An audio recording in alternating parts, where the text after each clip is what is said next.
આપણી સંકલ્પ ન્યૂઝ ચેનલને સબસ્ક્રાઇબ અને લાઇક કરો, બેલ આઇકન દબાવો જેથી આવનાર ન્યૂઝ અપડેટ્સની નોટિફિકેશન આપના મોબાઈલ પર સૌથી પહેલા પહોંચે.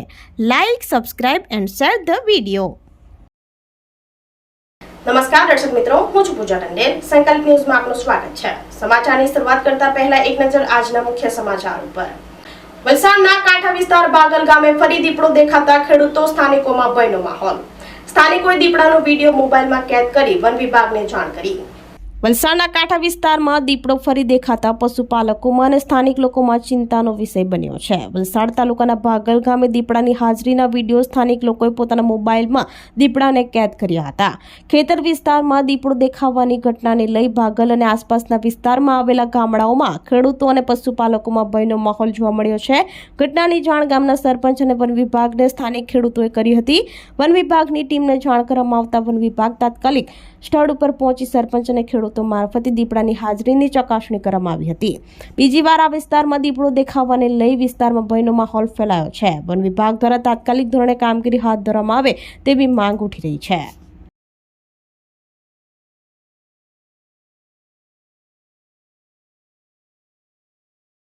કપરાડા તાલુકા કક્ષાનો વન મહોત્સવ સામાજિક વનીકરણ વિભાગ ધરમપુર દ્વારા ધારાસભ્યની ઉપસ્થિતિમાં ઉજવાયો. વૃક્ષો માત્ર પ્રકૃતિનું સૌંદર્ય જ વધારતા નથી પરંતુ પર્યાવરણનું સમતોલપણું જાળવવામાં પણ મદદરૂપ બને છે હોવાનું જણાવતા ધારાસભ્ય જીતુભાઈ ચૌધરી. કપરાડા તાલુકા કક્ષાનો વન મહોત્સવ સામાજિક વનીકરણ વિભાગ ધરમપુર દ્વારા કાંજલી ગામે દૂધ ડેરી હોલમાં ધારાસભ્ય જીતુભાઈ ચૌધરીની ઉપસ્થિતિમાં ઉજવાયો હતો.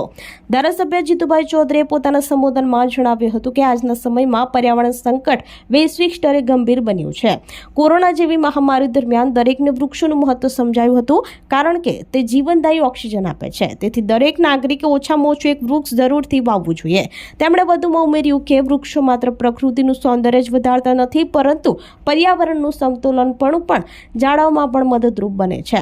સામાજિક વનીકરણ વિભાગના અધિકારી ભૂમિકા પટેલે વૃક્ષોનું મહત્વ સમજાવી દરેક ખુશીઓના પ્રસંગે જે જન્મદિને કે એક વૃક્ષ જરૂર રોપવું જોઈએ. કાર્યક્રમ દરમિયાન ધારાસભ્ય મહાનુભાવોના હસ્તે વૃક્ષારોપણ કરાયું અને વૃક્ષ રથને રવાના કરાયો હતો. આ કાર્યક્રમમાં કપરાડાના આરએફઓ અંકિત પટેલ, જિલ્લા પંચાયત સભ્ય ગુલાબભાઈ રાઉત, ભાજપ પ્રમુખ વિપુલભાઈ ભોયા, કાંજલી ગામના સરપંચ કલ્પેશભાઈ પટેલ સહિત આગેવાનો ગ્રામજનો ઉપસ્થિત રહ્યા હતા. જે વૃક્ષ છે, વૃક્ષ થકી બધી જ વસ્તુ જેમ અમુક આ દેશને અંદર, દેશ અને દુનિયાની અંદર બધી જ જગ્યાએ જોયા. અમુક જગ્યાએ અત્યારે આ વર્ષે જ મધ્યપ્રદેશ જવાનું થયું તો ઝાડ પડી ગયેલા, પડીને કોઈ ગયેલા પણ તેને કોઈ ઉચકવાની તાકાત નહીં મળે કે તેને કોઈ ઉચકે નહીં જંગલમાં. એટલો પ્રતિબંધ. અને જમ્મુ કાશ્મીરમાં ગયા તો દેવદારના ઝાડ પડી ગયેલા ખરા પણ તેને કોઈ હાથ નહીં પકડે કારણ કે એટલું સ્ટ્રીક. તો ત્યાં જંગલ છે અને કુદરતી સંપત્તિ છે. એ કુદરતી સંપત્તિ કહેવાય. એ કુદરતી સંપત્તિ છે કારણ કે ખાલી પૈસાથી બધું નથી મળતું. ખાલી ખૂબ પૈસા હોય પણ એક બંગલો જોરદાર બનાવો, કરોડ 2-5 કરોડનો બંગલો બનાવો પણ તેને આજુબાજુમાં જો ઝાડ નહીં હોય તો કઈ બંગલો શોભે નહીં. એ ગમે તેટલો સારો બનાવે પણ તેના ફરતે થોડા ઝાડ રોપેલા હોય, ફર્સ્ટ ક્લાસ ગાર્ડનિંગ કરેલું હોય, મોટા ઝાડ તે ઘર શોભે. પણ એક નાનકડું ઘર હોય ને મસ્ત ગાર્ડન બનાવેલું અને તેના ફરતે ઝાડવા રોપેલા હોય તો બંગલા કરતાં નાનું ઘર મસ્ત દેખાય. સારું. તાલુકા કક્ષાનો વન મહોત્સવ આપણે દર વર્ષે કહીએ છીએ. વન મહોત્સવની શરૂઆત કનૈયાલાલ મુનશીએ કરી હતી. ત્યારથી દર વર્ષે આ વન મહોત્સવ કરવામાં આવે છે. વન મહોત્સવ રાજ્ય કક્ષાએ, જિલ્લા કક્ષાએ, તાલુકા કક્ષાએ અને ગ્રામ્ય કક્ષાએ અલગ અલગ રીતે કરવામાં આવે છે જેથી લોકો વૃક્ષો પ્રત્યે જાગૃત થાય અને વધુને વધુ વૃક્ષો આવે એના માટે આપણે આ વૃક્ષારોપણ કાર્યક્રમની શરૂઆત કરવામાં આવી છે. વાપીમાં પીએમ મોદીજીના જન્મદિન તથા તેરાપંથ યુવક પરિષદ દ્વારા 61મા સ્થાપના દિવસે રક્તદાન કેમ્પ યોજાયો. મેગા બ્લડ ડોનેશન કેમ્પમાં 903 યુનિટ રક્ત એકત્ર કરાયું. વાપીમાં અખિલ ભારતીય તેરાપંથ યુવક પરિષદ દ્વારા 61મા સ્થાપના દિવસ અને ભારતના વડાપ્રધાન નરેન્દ્ર મોદીજીના જન્મદિવસે રક્તદાન અમૃત મહોત્સવના ઉપલક્ષમાં મેગા બ્લડ કેમ્પનું આયોજન કરવામાં આવ્યું હતું. રાષ્ટ્રીય અધ્યક્ષ રમેશ દાઘાના નેતૃત્વમાં દેશ વિદેશમાં ફેલાયેલી 362 શાખામાં 2500થી વધુ રક્તદાન શિબિરનું આયોજન કરવામાં આવ્યું હતું. વાપી ટાઉન બજારમાં યોજાયેલ કેમ્પમાં કેબિનેટ નાણામંત્રી કનુભાઈ દેસાઈ, વલસાડ જિલ્લા ભાજપ મહામંત્રી શિલ્પેશ દેસાઈ સહિતના ઉપસ્થિત રહ્યા હતા અને રક્તદાતાઓનો ઉત્સાહ વધાર્યો હતો.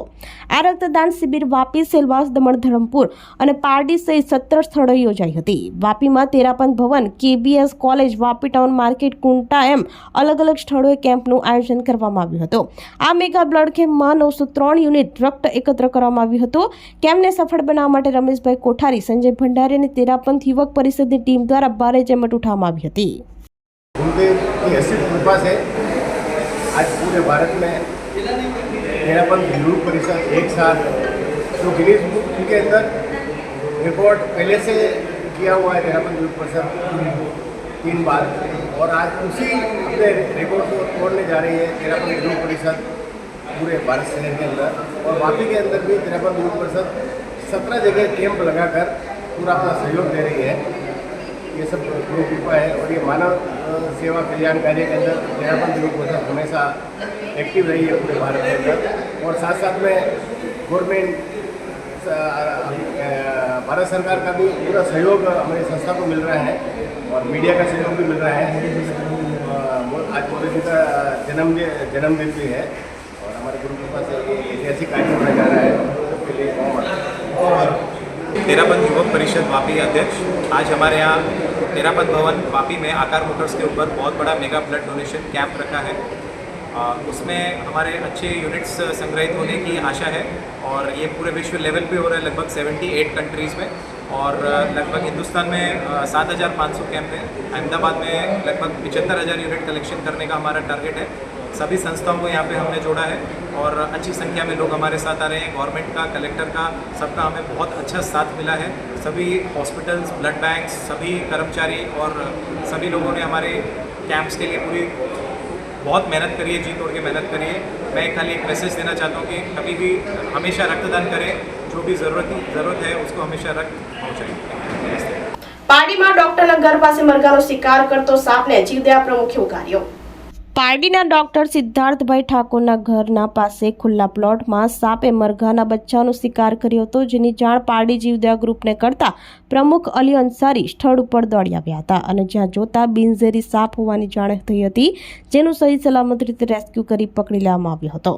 અને આ અંગે વન વિભાગને જાણ કરી સાપને જંગલમાં મુક્ત કરવાની તજવીજ હાથ ધરી હતી. સાપને પકડી લેતા ડોક્ટર સિદ્ધાર્થે અલી અંસારીનો આભાર વ્યક્ત કર્યો હતો.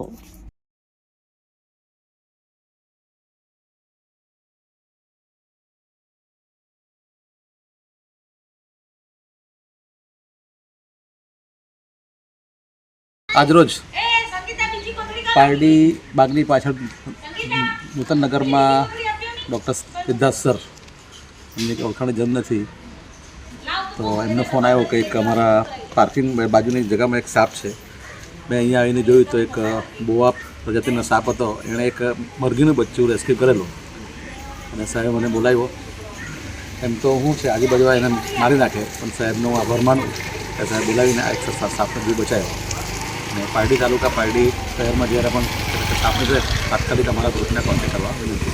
અલીભાઈનો ખૂબ ખૂબ આભાર કે આ સાપને જીવતો એનો રેસ્ક્યુ કર્યું છે, અને એને જે તે જગ્યાએ પહોંચાડી દેશે. એટલે આપણે બધાને નમ્ર વિનંતી કે અત્યારે હવે આ દિવાળીની સાફ સફાઈ દરમિયાન પણ તમને કોઈ જગ્યાએ જનાવરો નીકળતા દેખાય તો એમનો ગ્રુપનો સંપર્ક સાધવાનો અને જીવ ઉગારવામાં પ્રયત્ન કરશો. તો આ તાજા સમાચારો, નવા સમાચારો સાથે કાલે ફરી મળીશું. નમસ્કાર. આપણી સંકલ્પ ન્યૂઝ ચેનલને સબસ્ક્રાઇબ અને લાઇક કરો, બેલ આઇકન દબાવો, જેથી આવનાર ન્યૂઝ અપડેટ્સની નોટિફિકેશન આપના મોબાઈલ પર સૌથી પહેલા પહોંચે. Like, subscribe and share the video.